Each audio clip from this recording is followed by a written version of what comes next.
Imagine a world where governments don't exist. No police, no mayors, no taxes, no laws enforced by anyone. Sounds like chaos, right? Yet, there are places on Earth where people survive, work, and even thrive outside the reach of traditional state authority. From remote deserts to floating fortresses and the open ocean, humans have found ways to live beyond government control. In this video, we're exploring 15 real locations where life unfolds with almost no oversight. Number 15. Bir Tawil, Egypt/Sudan. Our list starts with Bir Tawil, a small patch of desert claimed by no country.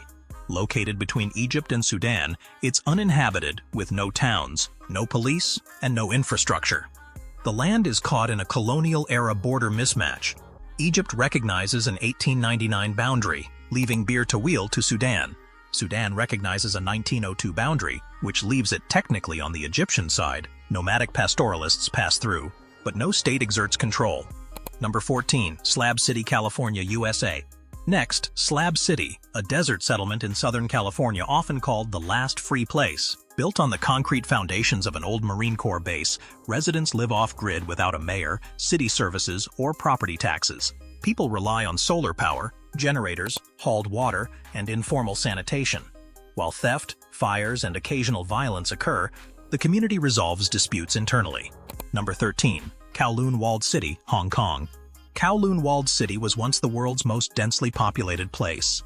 With tens of thousands of residents and hundreds of unregulated buildings, it grew into a vertical maze where sunlight barely reached the lower levels. Crime was present, but most people lived normal lives. Residents built communities, shops, and small factories, all without government oversight. Sanitation and safety were minimal, yet social networks maintained order. Number 12. Marie Byrd Land, Antarctica. Marie Byrd Land is the largest unclaimed territory on Earth, stretching over 1.6 million square kilometers. No country owns it, and permanent human habitation doesn't exist. The Antarctic Treaty freezes territorial claims and prohibits new ones, designating the continent for peaceful scientific research only. Research stations operate there, but they don't govern the land. No roads, no municipal systems, no police, just ice, glaciers, and snow. Marie Byrd Land is a frozen example of a truly ungoverned frontier. Number 11. Chernobyl Exclusion Zone, Ukraine.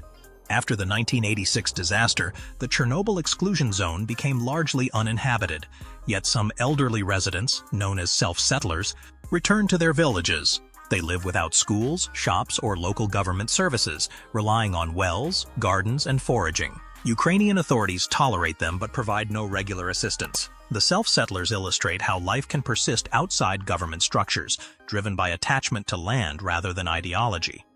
Number 10. Freetown, Christiania, Denmark. Founded in 1971, Christiania is an autonomous community in Copenhagen. Residents operate collectively, making decisions through consensus rather than elected officials. They maintain infrastructure, resolve disputes, and manage events independently. While Denmark retains sovereignty, Christiania operates on its own social rules, including collective housing and informal markets. It's a modern, semi-autonomous experiment in self-governance. Number 9. Auroville, India. Auroville, founded in 1968 near Puducherry, is an intentional community aimed at living without conventional politics. Residents make decisions through participatory, consensus-based processes.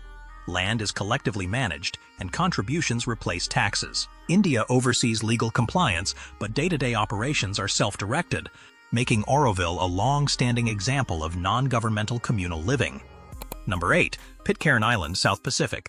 Settled by bounty mutineers in 1790, Pitcairn Island functioned for decades without any external government. The tiny population created informal rules for land, labor, and disputes. Visiting ships were rare, and external authorities had little influence. Only in the late 1800s did colonial administration arrive, but the island remained largely autonomous. Pitcairn demonstrates how small, isolated communities can self-govern successfully. Number 7. Palmerston Island, Cook Islands. Palmerston Island is extremely remote, with 25 to 40 residents, all descendants of William Marsters. The community handles all local affairs, from schooling to water management, through family-based councils. While the Cook Islands provides legal recognition and New Zealand oversees external matters, day-to-day life is nearly entirely self-managed, rooted in kinship rather than formal governance. Number 6. Tokelau, New Zealand Territory. The three atolls of Tokelau operate with village-based councils called tapua, composed of elders.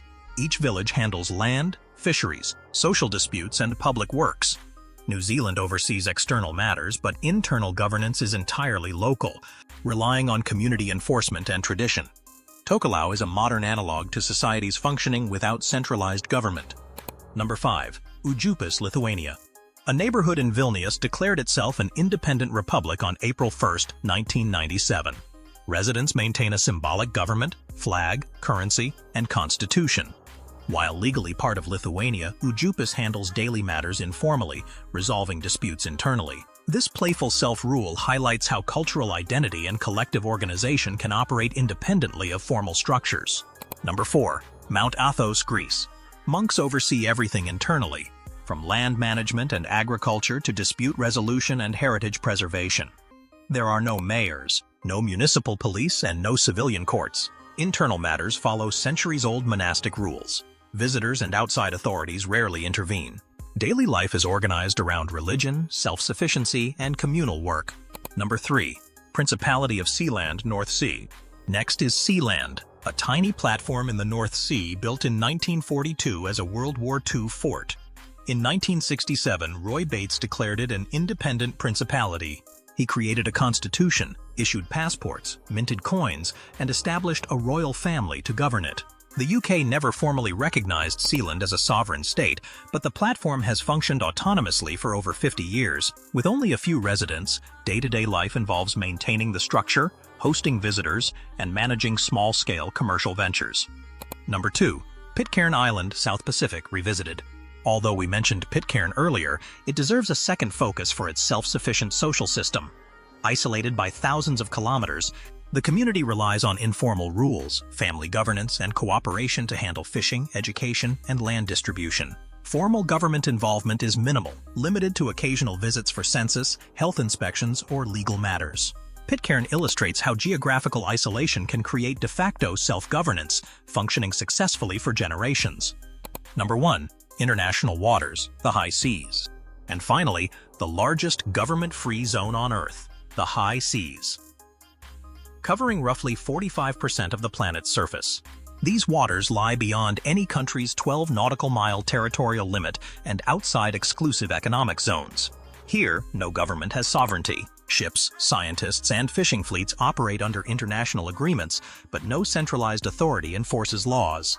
From tiny micronations like Sealand to vast oceans and frozen wastelands, these 15 examples show the remarkable ways humans adapt without traditional government structures. Some are intentional communities experimenting with self-rule, others are accidental anomalies, and a few are natural frontiers entirely unclaimed by any nation. It's a glimpse into the surprising fact that, in certain corners of the Earth, society doesn't collapse without a state, it thrives in alternative ways.